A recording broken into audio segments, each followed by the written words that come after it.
Alright, so Boruto Chapter 4 spoilers are officially out, and judging by these spoilers, this is easily the best chapter of Boruto 2 Blue Vortex, as the spoilers we're getting are literally insane. Now, if you want to see the entirety of the spoilers, I suggest you go on Abdul's Twitter. I'll leave the link in the description for you guys to go check it out. Now, first things first, we have to talk about the cover page. Now, the cover page is literally just Kaoki, and I'm not gonna lie to you guys, this cover page is not all that. In my opinion, this cover page could have been scrapped, but hey, it's whatever. Now, the name of the chapter is called Awakening. I think the reason why it's called Awakening because of what happens in this chapter. And no, it is not the Jogan Awakening, so put your hopes down. But instead of the Jogan being awakened, we got 4 new enemies for this arc. And I'm not gonna lie, the designs are low-key pressure. And these new villains are giving off the aura that they mean business, because these new villains started to literally destroy Boruto. Now, keep in mind, Boruto still hasn't used his karma yet, so take that into consideration. But still, even then, base Boruto is still busted, and the fact that these new villains were able to compete with Boruto shows that they got some potential, as these new villains are the mutations of Claw Grimes, and they probably the reason why Boruto is telling Code to get rid of the Claw Grimes in the first place, as these Claw Grimes literally have their own personality and their own egos. In my opinion, they're just pseudo Sasuke, which is insanely dangerous for the shinobi world, as the only one other than Boruto that can probably compete with them is Kawaki, as we literally saw Code running away from them, which is another L for Code because he just keeps on running. He's literally reminding me of Team Rocket right now. That's besides the point, because at this point we all know that Code is a fraud, so yeah, anything he does we just can't take serious. And with these new villains in the picture, it's obvious that Code is finna get offed.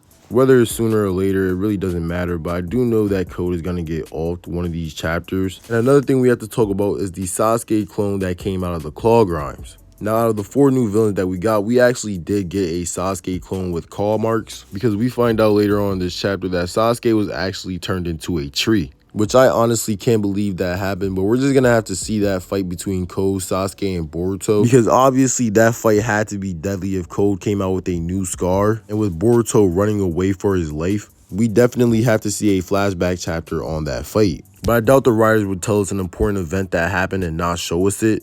And this isn't Naruto, where a bunch of side characters would get important events and we didn't see it, such as Minato destroying 1,000 shinobi, and the creation of the Rasengan definitely would have been up there had it not been for that one shot. But moving on back to the chapter, we get a brief argument with Kaoki and Sarada. It was basically Sarada putting her foot down against Kaoki and telling Kaoki that he won't be able to control Konoha, and that Boruto actually needed help. But little did she know that Boruto was low-key getting thrashed by the Claw Grimes while this argument was happening.